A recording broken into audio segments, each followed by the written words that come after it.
도님, 예, 길 위에서, 예, 감사합니다. 길 위에서예요. 네, 자, 본문에 오늘 아까 읽은 본문 내용 있잖아요. 그 내용은 우리가 길 위에서, 그 내용은 어떻게 보면 우리가 잘 아는 내용이에요. 아는 내용인데, 전 그 내용을 볼 때마다 생각나는 한 책의 내용이 있어요. 그 책의 제목이 더 로드예요. 길이라고 하는, 한국말로 번역할 때도요, 더 로드로 그냥 번역했어요. 길이라고 하나, 더 로드. 그 책이 있는데, 그 책은 우리가 딱 들으면 책이 굉장히 이건 낭만적일 것 같다 하는 생각이 들잖아요. 길이니까, 길 위에서니까. 그 코맥 메카시라고 하는 분이 2006년에 쓴 책인데, 이게 미국에서요 대단한 히트를 쳤어요. 퓰리처상도 받고요. 타임지에서 2010년에 그걸 선정을 해갖고요. 어떻게 되면 전 세계에서 2001년부터 2010년까지 쓴 책 중에서, 소설 종류죠, 100권을 선정했는데 그 중에서 1등이 바로 이 책이에요. 더 로드. 우리는 모르지만 세계 흐름이 그런 거예요. 그런 걸 조금씩 알아야 돼요. 이 더 로드라고 하는 책이 대단한 책입니다. 그 책의 제 줄거리 잠깐 얘기할게요. 그 책의 줄거리와 오늘 여러분 읽으신 본문 말씀을 이렇게 한번 여러분 같이 연상해 보시기 바랍니다. 그 책은 대재앙에 관한 이야기예요. 대재앙으로 지구가 황폐해졌어요. 그때 모든 사람이 거의 다 죽었는데 살아남은 소수가 있어요. 그 중에 한 남자와 한 아이가 살았어요. 근데 보세요. 그 살고 있는데 그 땅이 어떻게 해요? 재앙으로 모든 먼지가 태양을 가리니까 태양이 빛을 잃었어요. 태양이 빛과 열을 잃으니까 어떻게 됩니까? 땅은 점점 추워지고 황폐해지고 빙하기 같은 게 온 거예요. 모든 강과 내는 오염이 됐고 산에 나무 풀뿌리도 오염이 돼서 먹을 수가 없어요. 그런 가운데 어떻게 돼요? 이 남자와 소녀는 그래도 우리가 남쪽으로 가면 좀 따뜻하지 않을까? 남쪽으로 가면 좀 길이 없을까? 그 장소는, 무대는 미국 대륙이에요. 그래서 북쪽에서 남쪽으로 이렇게 여정을 가는 겁니다. 근데 이 소설은 재밌어요. 남자와 소녀는 아버지와 아들 관계예요. 근데 이 소설은요, 이름을 밝히질 않아요. 왜냐면 이 소설의 특징이 뭐냐면, 이렇게 대재앙의 순간에, 죽음이라는 게 대재앙, 우리 개인에게는 소재앙이잖아요. 죽음과 같은 그런 입장이 되면 이름 필요 없어요. 나이 필요 없어요. 숫자 필요 없어요. 아무것도 필요가 없는 거예요. 그걸 상징하는 거예요. 이런 대재앙 앞에서 그냥 뭐가 중요합니까? 내가 살아있다고 하는 실존만이 중요한 거예요. 그래서 그거를 얘기한 겁니다. 자, 그래서 이 사람들이 그러면 이제 남쪽으로 가면서 얼마나 험난한 고생을 합니까? 조금만 이제 우리 장보는 카트 같은 데다가 짐을 이런저런 싣고 그러면서 가요. 근데 이분들의 생존의 힘은 딱 한 개예요. 뭐냐면 바로 불을 꺼트리지 않는 거예요. 불이 있어야 돼요. 불이 있어야 짐승으로부터 생명을 보존하고, 불이 있어야 물이라도 끓여 먹고 뭐라도 먹을 수가 있어요. 그래서 불을 끄면 안 되는 거예요. 그래서 이들은 아주 관심사가 불을 끄지 않는 겁니다. 그렇게 해서 이제 이 남자와 소년, 아버지와 아들은 남쪽으로 여행을 합니다. 그런 도중에 가다가 험난한 일도 당하고, 또 그쪽에 있는 살아남은 소수의 사람을 만나요. 만나면 어떻게 돼요? 서로 잡아먹으려고 서로 죽이는 거예요. 그러니까 제가 예전에 책을 보다가 너무나 잔인해서 제가 접었어요. 내용이 너무너무 잔인해요. 어떻게 이런 소설이 이렇게 유명해질 수가 있을까 할 정도로요, 외국 사람들이 기괴하더라고요. 그러니까 제가 그런 건 다 전하지 않겠습니다. 그러니까 어떤 사람한테 의해서 서로 피하려다가 화살을 맞았어요. 다리를 맞아갖고 그게 점점 상처가 깊어져서 이 아버지가 결국은 그걸로 세상을 떠나게 됩니다. 세상을 떠나면서 살아남은 아들이 있잖아요. 어린 아들에게 당부해요. 마지막 유언이에요. 하지만 넌 계속 가야 돼. 너는 가야 될 이유가 넌 운반해야 돼. 나는 너와 함께 있어. 나는 너 안에 있어. 아버지가 이렇게 말을 하면서 죽습니다. 여기서 불은 뭐예요? 이 불은 바로 구원을 상징하는 거예요. 이 불은 선을 상징하는 거예요. 이 여러 가지 희망, 문명, 따뜻한 부성의 여러 가지도 의미하지만 가장 큰 의미는 구원이에요. 그래서 이들은 매일 불을 보존하고 피워야 되고 불을 운반해야 되는 거예요. 자기가 가면서 불을 꺼트리면 안 돼. 불을 꺼트린다는 건 자기들이 죽는 거와 똑같아요. 자, 그래서 여기에는 아까도 얘기했다시피 모든 이름, 숫자, 그리고 시간 이런 게 의미가 없어요. 그저 그냥 남자와 아이예요. 자, 그럼 이 소설을 대비해서 제가 오늘 본문 말씀 아브라함과 이삭을 제가 한번 읽어보겠습니다. 아브라함과 이삭은 아까 로드에서 나온 남자와 소년에 해당되잖아요. 자, 이들은 둘 다 공통점이 뭐예요? 지구 종말이에요. 한 명은 지구의 대재앙으로 인하여 더 로드의 부자는 지구의 종말에 앞에서 서 있고, 지금 아브라함과 이삭은 뭐예요? 아브라함과 이삭은 또 다른 종말이에요. 아브라함과 이삭은 우리는 느끼지 못하지만 이들은 삶의 지금 벽을 만난 거예요. 지금 헤쳐나갈 수 없는 삶의 아주 중차대한 그런 벽을 만난 겁니다. 그 벽을 만나서 어떻게 돼요? 그 벽을 뚫고 나가야 돼요. 근데 그 아버지와 아들 로드의 아들은 불을 찾아서 가고 불을 보존하는 것이고, 아브라함과 이삭은 뭐예요? 바로 하나님을 찾아가는 거예요. 하나님을 찾아가고 하나님의 음성을 듣고 하나님을 예배에서 만나기 위해서 하는 거예요. 자, 그 구도가 비슷하잖아요. 자, 그러면 보세요. 그럼 저런 상황은 로드와 아브라함과 이삭에게만 해당되는 상황입니까? 아니요. 우리에게도 해당돼요. 전 세계 80억의 인구가 전부 다 어떻게 돼요? 전부 다 이런 죽음이라고 하는 한계 상황에 전부 다 걸려 있는 거예요. 안 걸린 사람이 어디 있습니까? 그 로드에 나온 부자나 이 헤브론의 부자, 아브라함과 이삭이 헤브론의 부자나 다 이런 동일한 상황에 놓여 있는 겁니다. 자, 근데 저들과 우리의 차이는 저들은 극적인 상황이고 우리는 좀 더 다소 좀 여유가 있다고 느껴지잖아요. 근데 우리가 느끼지 못할 뿐이지 우리가 이런 상황에서 자유롭습니까? 자유롭지 않아요. 여러분, 우리 언젠간 이 절대 절벽 앞에서 우리가 항복하고 가잖아요. 그래서 이 하나님께서는 바로 아브라함과 이삭 부자를 어떻게 해요? 이 지금 저들의 처해 있는 사회는요, 우리가 생각하고 있는 상상 이상의 험난한 사회예요. 보세요. 아브라함은 원래 갈대 우르 사람이에요. 그러다가 이주해서 하란에서 살았어요.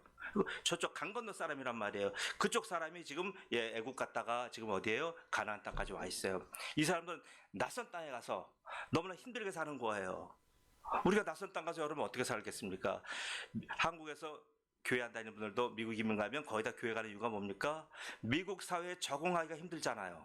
적응하려다 보면 어떻게 돼요? 한국 말이라도 들어야 되고 한국 음식이라도 들어야 되고, 직장 소개라도 받고, 서로 남녀간에 서로 연애라도 하려면 교회 가야 되잖아요. 그러니까 교회 가는 거예요. 그래서 태평양 교인, 태평양 목사라는 말이 있어요. 한국에 있을 때는 자기는 아무 교회도 안 나갔는데 태평양을 건너가면서 교인이 되고 태평양을 건너가면서 목사가 된 거예요. 자, 그런 식이에요. 이 낯선 땅 가서 어떻게 해요?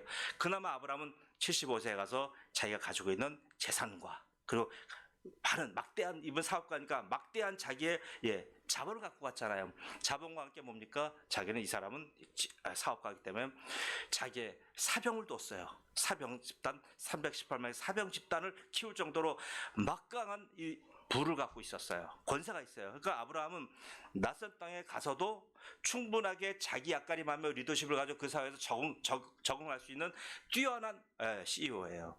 그러나 이삭은 어때요? 지금 오늘 상황에 나와 있는 이때 나이를 볼게요. 이때 나이를 학자들은 여기 나이가 안 나와요. 아까 로드 상황도 그래. 거기는 나이가 없잖아요. 대략 지금 이삭의 나이를 15세에서 20살을 봐요. 15, 최하 15살을 볼게요. 그러면 아버지 나이는 어떻게 돼요? 아버지 나이는 115세예요. 115세의 할아버지와 15 아이예요. 뭐 증조 할아버지와 손자 같은 이 두 양반이 있어요. 그럼 뭐예요? 하나님 입장에서 볼 때 아브라함은 자기 앞가림 다 해요.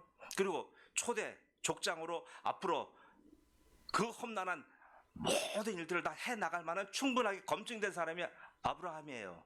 근데 아들 이삭은 뭐예요? 이제 15이고 15이면 우리 우빈이 나이란 말이에요. 15 아이가 뭐를 해요? 이 아이한테 도대체 제2대 족장 그리고 바로 이 계보를, 믿음의 계보를 어떻게 연결시키겠어요? 그러니까 하나님은 저 이삭을 훈련시켜야 되는데 어떻게 훈련시켜야 되겠습니까? 그럼 아브라함의 길을 다시 해야 됩니까? 갈대 우르반에서 거기서부터 다시 이 길을 거치면서 너 훈련시켜야 되겠습니까? 그런 시간도 없고요. 그럴 역사가 반복되지 않는 거예요. 그럼 하나님은 어떻게 돼요? 그래서 하나님께서요, 오늘 바로 하나님의 훈련 방법이니까 오늘 이 모리아산의 제사라고 하는 것은, 모리아산의 예배라고 하는 것은요, 하나님이 아브라함을 통하여 누구를요? 이삭을 훈련시키고자 하는 훈련 코스예요. 그렇게 보셔야 돼요. 하나님께서 이삭을 제2대 족장으로 세워서 아브라함을 통해서 하나님이 일하시는 하나님의 저 믿음의 역사를 제2대 이삭에게 전달시켜야 되는데, 저 아들이 15살 아이가 힘도 없고 유약하고, 보세요. 아브라함은 당대 뛰어난 CEO예요. 리더예요. 그리고 손자 야곱은 어때? 야곱은 어디 갔다 나도 홀로서 살아갈 수 있는 대단한 능력 소유자예요. 그럼 아브라함과 야곱 사이끼리 이삭은 어때요? 이삭은 아니에요. 이 사람은 장막의 사람이에요. 어머니 치마폭에서 사는 아이예요. 이 아이가 뭘 합니까? 이 험난한 세계 속에서 가나안 땅은 안악자손과 같은 거인 부족이 10부족이 자리하고 있는 땅이고, 자기 이복형 이스마엘은 어떻게 돼요? 동생을 사랑하는 것이 아니라 동생을 라이벌로 여기고 동생을 해코지하고 싶어하고 동생의 가진 걸 뺏고 싶어하는 이 이스마엘 형이 있어요. 뭐예요? 그럼 어떻게 돼요? 자기 혼자 살아야 돼요. 나이 막은 115세 된 할아버지가 도와줄 거예요? 그 아버지가 도와줄 수 있어요? 도와줄 수가 없어요. 그럼 어떻게 됩니까? 그럼 저 이삭을 훈련시켜야 될 텐데 어떻게 훈련시킬 겁니까? 여러분 같으면 어떻게 훈련시키고 싶어요? 그래서 하나님은 그 이삭을 훈련시키기 위해서 오늘 모리아산 예배를 하나님이 계획하신 겁니다. 그래서 모리아산 예배로 애들을 보내는데, 자 보세요. 아버지와 아들과 여행하고 그 다음에 나귀가 쫓아가고 나귀와 함께 짐을 싣고 거기에 종 2분이 같이 이렇게 따라가요. 이렇게 4명이 가는 구조입니다. 그래 가다가 3일길을 묵묵히 걸어가요. 여러분 혹시 이런 부자간의 여행 해보셨나요? 전 아들이 없으니까 부자간의 여행 해본 적도 없고요. 저는 아버지와 함께 이렇게 여행한 거로는 예전에 초등학교 4학년 때 저 청량리역에서 아버지가 그날 6월 6일 현충일인데 어디 가자고 그러시더라고요. 이 노인네 아버지께서 저를 어디 생전 데려가지 않는 분이에요. 늘 아버지는 문안 갔다 올게, 그게 이래요.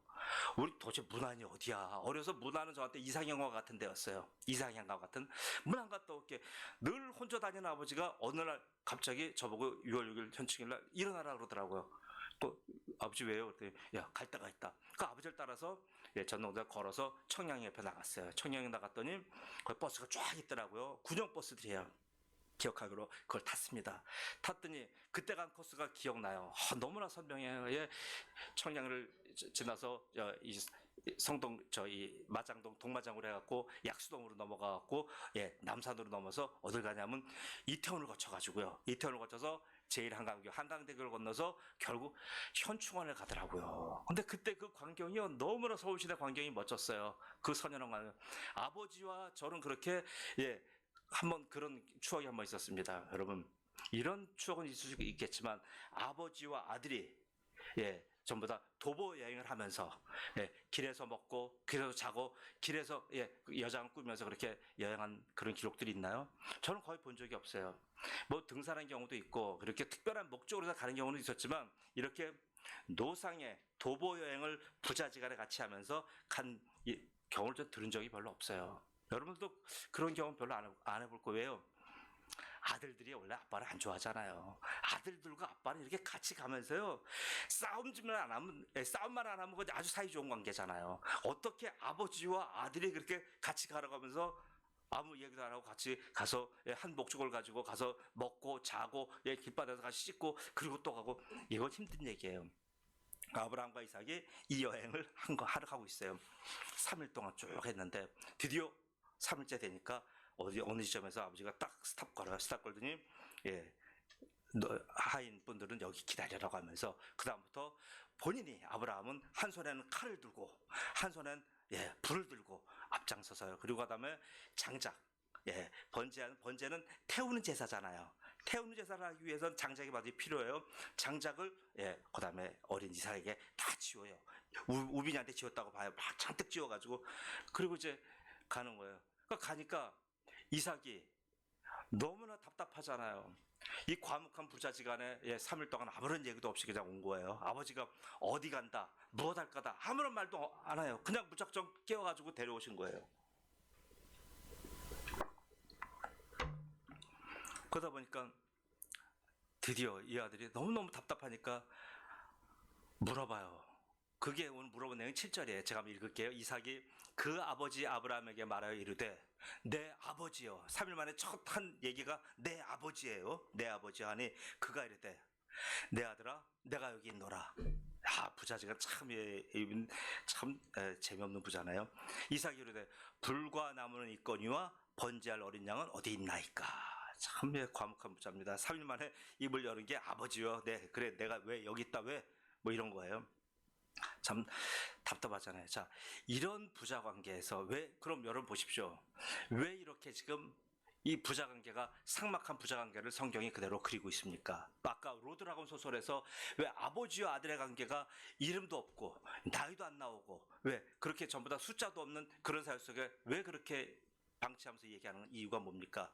바로 이 두 구도는요, 바로 얘기하고자 하는 본질이 있어요. 뭐냐면요, 바로 거기서 가장 중요한 것은 지구의 환경도 아니고 지금 아브라함과 이삭이 지금 가고 있는 지금 헤브론부터 부엘세바부터 이 모리아까지 가는 80km의 여정, 가서 무엇을 보고 강을 건너고 와디를 건너고 어디 무슨 짐승을 만나고 이런 환경 여건은 전혀 중요하지 않다는 얘기예요. 뭐가 중요합니까? 본인의 실존만이 중요한 거예요. 내가 살아있다 이것만이 중요한 거예요. 로드라고 하는 소설도 그거예요. 아버지와 아들이 살아있다는 거예요. 그런 모든 대재앙과 같은 엄청난 일이 왔음에도 불구하고 현재 나는 살아있다 이걸 얘기하는 거예요. 그래서 성경에도 이거 지금 뭐예요?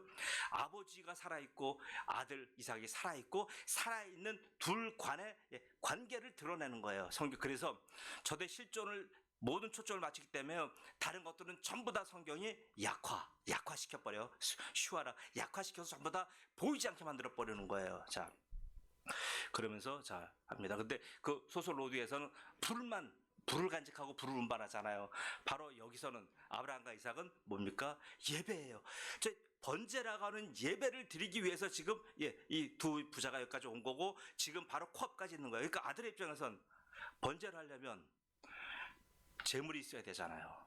재물이 있어야 되니까 아주 하도 답답하니까 아버지가 연세가 드셔서 치매가 오셨나? 그러니까 아버지가 다 준비해놓고 재물 준비 안 하셨나 보다 해서 물어본 거예요. 그러니까 뭐예요? 답답하니까 물어보니까 그래서 이제 그런 상황이 비춰지면 됩니다. 그럼 이런 상황이 쭉 되면서 그 둘 간에 그러면서 모든 예배를 다 진행을 해요. 진행하는데 보세요. 그럼 이런 여론 같은 이런 모습에서 도대체 성경은 무엇을 얘기하려고 하는 겁니까? 예배를 그러면 우리는 보통 그래 예배를 철저히 준비해야 되잖아요. 준비 없는 예배가 어디 있습니까? 하나부터 열까지 콘티를 짜고 모든 예배 순서를 다 하고 그 예배마다 전부 다 로스가 없게끔 전부 다 짜야 되잖아요. 근데 이 예배는 뭐예요? 이 예배는 지금 재물이 없는 예배잖아요. 이 예배는 지금 황당한 예배인 거예요. 그럼 이런 예배를 그 당대에 뛰어난 리더 아브라함이 이런 허술한 예배를 짜겠습니까? 이건 뭘 말하는 거예요? 이거는요, 보세요. 바로 아버지 아브라함은 하나님 앞에 예배자로서 드릴 어떠한 아브라함의 자기의 가치가 없다는 얘기예요. 아브라함이 가진 것으로서는 어떤 것으로도 하나님을 만족시켜줄 수 없다는 의미예요. 결국 뭐예요? 아버지 아브라함의 무력함을 드러내는 거예요. 아버지 아브라함은 지금 이런 상황 속에서 지금 보세요. 내가 하나님 앞에 예배도 제대로 드릴 수 없는 나약한 존재다, 무력한 존재다, 그거를 얘기하는 거예요. 자, 어차피 이삭은 하나님 앞에서 예배자로 서 있을 수 있는 상황이 안 되잖아요. 절대 무력한 자잖아요. 절대 아무것도 할 수 없는 그런 어린 소년이잖아요. 그러면 아버지 하나님 앞에서 아주 담대한 예배자가 되고 완벽한 예배를 드리는 예배자가 돼야 되잖아요. 그런데 뭐예요? 이 예배는 아버지조차도 하나님 앞에서 올바른 예배자가 아니다라고 하는 걸 얘기하는 거예요. 이건 뭘 말합니까?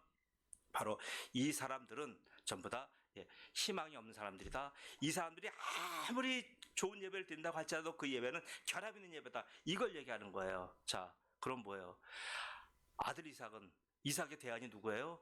이삭의 모델은 아버지잖아요. 그리고 이삭의 대안은 바로 아버지 아브라함밖에 없는 거예요. 근데 하나님은 바로 이 장면을 통해 뭘 보여줬어요? 자기가 존경하고 자기가 믿던 아브라함이 아무런 힘도 쓰지 못하는 허약한 노인네라고 하는 사실을 거기서 발견한 거예요. 이해가시죠? 아버지가 볼 때 이삭은 어때요? 얘는 유약한 아이예요. 얘한테 뭐도 맡길 수가 없는 아이예요. 지금 그런 그 두 부자가 이 한 예배를 통하여 아버지도 믿을 수 없고 아들도 믿을 수 없고 도대체 어떡하냐, 너와 내 사이는 우리의 관계에선 아무것도 믿을 수가 없구나를 발견하게 되는 거예요. 이해가시죠? 여러분, 이런 거예요. 그럼 하나님이 이 하나님이 모리아산까지 불러서 이 두 부자의 무력감, 이 두 부자가 드리는 예배가 얼마나 허망하고 얼마나 자기들이 준비한 것이 부실하다는 것을 하나님이 다 드러내신 거예요. 그 이유는 뭡니까? 바로 보세요. 이거 하나님이 뭘 말씀하시냐면 바로 대안은, 너희 인생의 대안은, 너희가 꿈꾸는 이 땅에서 앞으로 살아갈 수 있는 유일한 대안은 아버지한테 있는 것도 아니고 족장한테 있는 것도 아니고 나한테 있다는 얘기예요. 하나님만이 대안이라고 하는 것을 하나님 말씀하시는 거예요. 여러분, 이게 예배예요. 지금 여러분 예배자로 지금 오신 거예요. 예배자로 예배 드린다는 건 뭡니까? 내가 어떻게 정성을 들여서 하나님 기쁘시게 한다, 이거 예배, 이게 아니에요. 이 차원이 아니고요. 예배자는 뭐냐 하면 나는 어떤 대안이 없습니다. 나는 하나님을 기쁘시게 하고 나는 하나님 영원하게 할 대안이 나한테는 아무것도 없습니다.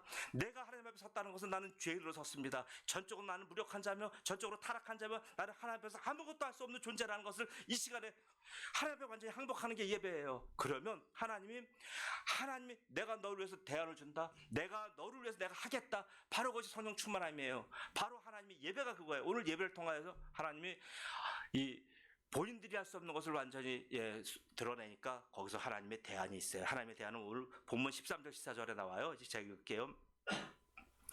아브라함이 눈을 들어 살펴본 즉 한 순양이 뒤에 있는데 뿔이 수풀에 걸려 있는지라 아브라함이 가서 순양을 가져다가 아들을 대신하여 번제로 드렸더라. 아브라함이 그 땅 이름을 여호와 이레라 하였으므로 오늘날까지 사람들이 이르기를 여호와의 산에서 준비되리라 하더라. 보세요. 조금 전에는 안 보였어요. 조금 전에는 전혀 지금 이 허술한 예배, 지금 아버지 그 뛰어난 당대의 아브라함이 드리는 그 허술한 예배, 하나님도 흠양받지 않을 만한 그런 예배자가 아브라함이었는데 바로 하나님의 대안을 깨닫고 보니 하나님이 하신 것을 이분들에게 알게 하니 보세요. 뭐가 보입니까? 하나님이 준비하신 어린 양이 보이는 거예요. 그 어린 양을 보고서 비로소 이 예배가 오늘 완성된 예배가 되는 거예요. 여러분, 어린 양이 빠지면, 하나님이 준비하신 어린 양이 빠져버리면 예배가 성립이 안 돼요. 오늘날 똑같잖아요. 내가 아무리 정성을 다하고 아무리 이쁜 옷을 입고 내가 하나님께 아무리 치성을 드린다고 할지라도요, 하나님이 준비한 어린 양이 빠지면 예배가 성립되지 않는 거예요. 그 어린 양 누구예요? 어린 양이 예수 그리스도잖아요. 그래서 매 예배는요, 예수 그리스도의 선혈이 필요한 거예요. 예수 그리스도 십자가에 걸리신 보혈이 있는 거예요. 예수 그리스도 그분이 없으시면 예배가 존재가 안 돼요. 성립이 안 돼요. 그러니까 오늘날 보세요. 많은 분들이 예배 드려요. 많은 교회가 얼마나 많은 아름다운 예배를 드립니까? 과연 그 매 예배마다 하나님이 준비하신 어린 양의 피가 있습니까? 그 어린 양이 거기서 예배를 같이 함께 내가 죽겠다고 하는 그 대속의 피가 있는 예수 그리스도의 어린 양이 있냔 말이에요. 이것 빠져버리면 예배가 안 되는 거예요. 그래서 오늘 하나님께서 벌써 준비하신 겁니다. 내가 대안이다 이거예요. 내가 예배의 대안이고 또 하나 뭐예요? 내가 너희 인생의 대안이다 이거예요. 오늘 그걸 발견하는 거예요. 그래서 이삭은 거기서 바로 모리아산 사건 이후로 거기서 이삭이 뭘 경험해요? 자기가 죽었잖아요. 가상적인 죽음이지만 자기가 죽음을 본 거예요. 자기는 거기서 아버지가 칼을 들어 자기를 찌르려고 할 때 거기 죽은 거잖아요. 자기가 죽는 것, 이게 연기가 아니잖아요. 어떤 무슨 드라마 찍은 게 아니잖아요. 그는 바로 그 현장을 통해 자기의 죽음을 경험한 거예요. 보세요. 아브라함에게는 믿음의 훈련이었고 아들 이삭에게는 바로 죽음의 현장이었어요. 자기가 죽은 거예요. 죽으니까 뭐예요? 그래서 이제 나는 더 이상 희망이 없구나. 그럼 나는 어떻게 살아가는가? 아버지도 믿을 사람이 아니네. 이 아버지 믿고 내가 앞으로 살아갈 수가 없네. 이거예요. 그럼 앞으로 누굴 믿을까? 하나님이 준비하시는구나. 하나님이 하시는구나. 바로 그것이 여호와 이레예요. 여호와 이레. 하나님이 너를 지켜보신다. 하나님이 네 길을 인도하신다. 하나님이 너를 도와주신다. 여호와 이레예요. 그래서 하나님이 여호와 이레로 돕고 계시는 거예요. 자, 그래서 오늘 그럼 보세요. 이 여호와 이레를 거기서 발견한 거예요. 여호와 이레 예배를 드린 거예요. 그리고 나니까 어떻게 돼요? 하나님이 아브라함에게 아브라함아 수고했다. 네가 이 믿음의 테스트에 합격했다. 그래서 아브라함에게 엄청난 축복을 주셔요. 자, 그 축복 한번 읽어주세요. 오늘 본문 17절 18절입니다. 다 같이 읽어주세요. 시작. 내가 내 복을 주고 내 씨가 크게 번성하여 나라의 모여와 같게 하리니 내 씨가 그 대적의 생존을 차지하리라. 그리고 내 씨로 말미암아 천하와 만민이 복을 받으리니 이는 내가 나의 말을 진행하였습니다 하니라. 아멘. 자, 이 복은 하나님이 누구한테 주신 복입니까? 예? 아브라함에게 주신 복이에요. 자, 그러면 보세요. 그럼 이 복을 아브라함이 누렸습니까? 아들 이삭이 누렸습니까? 누가 누리는 복이에요? 이삭이 누리는 복이에요. 그러면 보세요. 이 복의 수혜자가 이삭이면 우리예요. 이 복은 아브라함이 분명히 주셨지만 아브라함은 이 복 못 누렸어요. 이 복은 이삭을 통해서 이삭의 후예, 그다음 믿음의 자손 우리가 누리는 거예요 지금요. 이 복은 그래서 아브라함의 저 믿음의 훈련은 결국 여러분 저 자신을 위한 거예요. 우리를 위한 거란 말이에요. 그럼 우리에게 지금 이 복이 있어요. 자, 사랑하는 성도, 오늘은 어버이 주일입니다. 자, 하나 여쭐게요. 가장 행복한 어르신은 어떤 분들이에요? 우리가 유교에서 말하듯이 전통적으로 수복강령, 유어독, 예, 고종명 이겁니까? 예, 수복강령 뭐예요? 오래 살고 복을 누리며 건강하고 평안한 것. 자, 이것이에요. 그다음에 여기다가 덕성이 있어서 이 사람 날 좋아하고 저 사람 여기서도 환영받고 어디 가든지 예, 유호독 예, 덕자로 취급받으며 그다음에 제명대로 살아서 건강하게 예, 때 되면 죽는 것. 이게 행복입니까? 예, 예. 그리고 거기다 하나 더 붙여요. 자식이 잘 되고 출세하고 임신양명. 그럼 이게 최고 행복입니까? 네. 자연인들은 다 이렇게 꿈꿔요. 다 그걸 원해요. 그러나 여러분 오늘 여기서 봤잖아요. 아브라함이 복 있는 사람이에요? 아니잖아요. 자기가 노력해서 뭡니까? 예, 99세가 되도록 자기가 한 것은 자식 하나 둘 수도 없는 그런 무력한 존재라는 거예요. 그 자기가 추구했던 복, 자기가 노력한 복은 거기까지예요. 하나님이 하나님 여호와 이래로 주시지 않는다면 그거 무슨 복자예요? 그거 무슨 복 있는 사람이에요? 아니란 말이에요. 바로 하나님 주신 복 때문에 비로소 아브라함이 된 거고 우리 믿음의 조상이 된 거고 그가 지금도 이렇게 계속 우리들 믿음의 후손들에 의해서 계속 아브라함의 지금 우리가 이름을 얘기하는 거잖아요. 자, 하나님 주시는 복이 가장 큰 복이에요. 그 복은 우리 인생의 대안이며 바로 우리의 예배의 대안이며 그리고 뭐예요? 바로 그 복의 이름을 하나님이 쓰셔서 그 복의 이름을 딱 받은 거 보니까 여호와 이레라고 써 있어요. 호박떡 이렇게 써있는 게 아니라 여호와 이레라고 써 있습니다. 하나님이 지켜보시고 하나님이 준비해 주신 복보다 더 큰 복이 어디 있어요? 이 복보다 더 강력한 복이 어디 있는지 한번 찾아보셔. 없어요. 그래서 늙은 아브라함이나 그리고 15살 먹어서 도저히 아브라함의 그 절대적인 유산을 앞으로 이어나갈 수 없는 그 어리고 예 힘없고 비리비리한 어린아이 그 이삭이 어떻게 앞으로 그걸 해나갑니까? 바로 모리아 산의 예배를 통하여 모리아 산에서 죽었던 이 지금 놀라운 예배를 통하여 바로 이삭이 이 엄청난 믿음의 전달자가 된 거예요. 자, 그래서 하나님은 오늘 이 예배를 통하여 아무도 믿지 말라 이거예요. 아까 그 로드의 대재앙이나 그리고 아브라함과 이삭의 이 관계를 통하여 이삭에게 얘기합니다. 그 소년에게 얘기합니다. 아무도 믿지 마라. 믿다가 망한다 이거예요. 여러분 사회생활 해보셨잖아요. 믿어서 망한 것보다 안 믿어서 망한 것 비교해보세요. 전 믿어서 망한 게 더 많아요. 진짜 예 사람들은요 진짜 여러분 어려워요. 컴퓨터로 아무리 AI로 두드려도요 사람의 마음 다 잡아내지 못할 겁니다. 그래서 이사야서 3장 1절 3절은 이렇게 말씀합니다. 보라 주 만군의 여호와께서 예루살렘과 유다가 의뢰하며 예루살렘과 유다는 우리예요. 의뢰하며 의지하는 것을 제하여 버리시되 니들이 아무리 의지하는 거 소용없다 이거예요. 곧 그가 의지하는 모든 양식과 음식이 하잖아요. 그가 의지하는 모든 물과 용사와 전사와 재판관과 선지자와 복수자와 장로와 50분장과 귀인과 모사와 정교한 장인과 능란한 요술자를 그냥 하실 것이며 다 제가 버린다 얘기해요. 우리가 믿는 그 모든 것은 다 의미가 없고 소용이 없다 이걸 얘기하는 거예요. 이 땅에는 어느 누구도 믿거나 나를 도와줄 자가 없어요. 그럼 누구를 의지하라는 얘기입니까? 이런 대재앙의 세계에서 지금 대재앙이에요. 누구를 의지합니까? 누가 날 지켜줍니까? 아무도 없어요. 여러분 사람은 없어요. 하나님밖에 없는 거예요. 하나님 한 분 외에는요 우리 인생을 책임져 줄 분 아무도 없어요. 그래서 오늘 모리아산 번제를 통하여 족장 아브라함과 차기 족장 이삭에게 이것을 알게 하신 겁니다. 그래서 하나님만 의지하라는 거예요. 하나님은요 어떻게 도와주셔요? 여호와 이레. 여호와 이레라는 것은 하나님이 누구를 위해요? 하나님의 백성을 위해 주신 하나님의 복이 여호와 이레예요. 하나님은 가장 유약한 이삭조차도요 가장 큰 승리자로 바꿔주셨잖아요.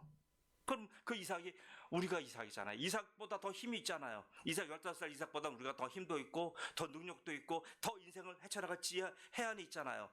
15살 이삭은 그런 게 없는데도 불구하고 이 엄청난 제2대 족장의 사명을 다 감당한 거예요. 우리가요, 인생이란 인생이란 길 위에서 우리가 할 수 있는 건 뭡니까? 발견할 수 있는 것은 살아보면 그래요. 아, 내가 무력한 존재구나. 내가 부패한 존재구나. 내가 이렇게 무능한 존재인지 몰랐어. 우리가 얘기하면 다 이런 고백할 수밖에 없어요. 보세요.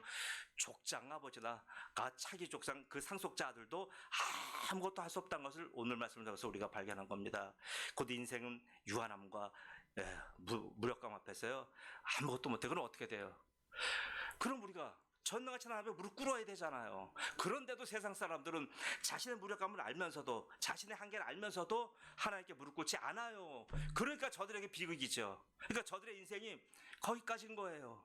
대재앙 앞에서 불 없이 살아가고 불 없이 살다가 그냥 죽어가는 자들하고 똑같은 거예요. 하나님은 여호와 이래로 여러분의 인생을 책임지셔 주시는 분이에요. 여러분 그 의심하시면 안 돼요. 그러면 어떤 염려하지 마세요. 지금 자꾸 상황 보고 뭐 얘기하지 마세요. 상황은 늘 발생해요. 아니 내가 아팠다. 그럼 이것 때문에 기도해요. 그러면 낫어요? 좀 이따 또 안 아플 거예요? 늘 상황이 발생하는 거예요. 늘 사람들하고 갈등이 있는 거예요. 세상 살이가 그거잖아요. 그럼 이 상황 저 갈등 모든 문제가 있을 때마다 난 하나님 왜 그러십니까? 나 하나님 살아계시기 맞습니까? 난 하나님 안 믿을래요? 하나님 떠날래요? 이게 됩니까? 그럼 그렇게 떠났다고 해서 행복이 옵니까? 떠났다고 해서 그분이 인생이 다 모든 것이 다 좋아집니까? 아니잖아요, 여러분. 그러니까 이렇게요, 염려, 근심 이런 거 빠지지 마세요. 하나님은요, 아브라함과 이삭 지켰듯이 여러분을 지켜주십니다. 여러분, 그래서 우리에서 얼마나 안전하게 지켜주시는지 이사야서 41장 10절은 이렇게 말씀합니다. 두려워하지 말라. 내가 너와 함께함이라. 놀라지 말라. 나는 내 하나님이 됨이라. 내가 너를 굳세게 하리라. 참으로 너를 도와주리라. 참으로 나의 의로운 오른손으로 너를 붙들리라. 여러분 보세요. 이런 하나님이 계시는데 왜 우리는 이렇게 빌빌빌 거립니까? 자꾸만 왜 우리는 믿음 없는 것 같이 행동하십니까? 하나님 살아계시는데 왜 자꾸 하나님 죽은 하나님처럼 자꾸 이렇게 여기십니까? 그러니까 자꾸만 내가 곤고한 거예요. 살아계신 하나님, 전능하신 하나님, 그 하나님은 지금 나를 향한 여호와 이레의 축복으로 팔을 뻗고 계시는데 내가 안 받으려고 발버둥 치는 거예요. 이게 맞는 사람입니까? 아니잖아요. 여러분 모두는 바로 이런 하나님의 위대하신 복의 수혜자며 이 복으로 남은 인생 전체가 승리하시는 귀한 인생인 것을 여러분은 세상에 선포하시고 그런 위대한 승자가 살아가실 예수 그리스도의 이름으로 축복합니다. 아멘. 기도합니다. 전능하신 아버지 하나님 은혜 감사합니다. 아버지 하나님, 우리는 무엇을 믿고 살아왔습니까? 건강, 나이, 약간의 재산들, 그리고 여러 가지 인간관계들, 아버지 하나님. 근데 보니까 어느 것 하나 믿을 게 없는 게 아버지 하나님 오늘 말씀에서 배웠습니다. 그 로드에서 아들이 아버지도 믿을 수 없고 아버지도 그 아들 혼자 놔두고 그냥 떠나버렸고 아버지 하나님 이삭이 그렇게 믿었던 아버지 아브라함조차도 예배 하나도 제대로 준비하지 못하는 허술한 아버지인 것을 발견하게 되었습니다. 그때 그 이삭의 당혹감, 그 이삭의 아버지 하나님 얼마나 당황했겠습니까? 거기서 오직 대안은 하나님이 준비하시는 어린 양이 있다는 사실을 오늘 보고 거기서 아버지 하나님 오늘 이삭이 새로운 이삭으로 거듭난 것을 봅니다. 그래서 이삭이 자기 이름답게 웃는 사람, 늘 행복한 사람, 늘 즐거운 사람으로 바뀐 것을 여기서 말씀에서 봅니다. 아버지 하나님, 우리 주의 종들이 인생살이가 힘듭니다. 험난합니다. 늘 아픕니다. 오늘 한 문제가 해결되면 또 다른 문제가 생기고 오늘 한 고비를 넘어가면 또 한 고비가 또 생기고 이런 어려움 속에서 우리의 성도들이 근심과 염려 속에서 아버지 하나님 영일이 없습니다. 아버지 하나님 이러한 성도들에게 오늘 주의 말씀을 통하여 세상에서는 대안이 없고 누구에게도 아버지 하나님 하나님께 우리가 하나님이 주시는 복을 세상에서 찾을 수가 없사오니 아버지 하나님 오직 하나님이 주시는 이 위대한 복 여호와 이레의 복을 아버지 하나님 모든 우리 성도가 다 받아 누리게 도와주옵소서. 다른 것은 뺏길 수 있고 다른 것에 있어서 소홀할 수 있다 할지라도 하나님이 주시는 이 위대한 여호와 이레의 복은 오늘 성도들 다 받아 누리도록 축복하여 주옵소서. 감사하며 예수님의 이름으로 기도드리옵나이다. 아멘.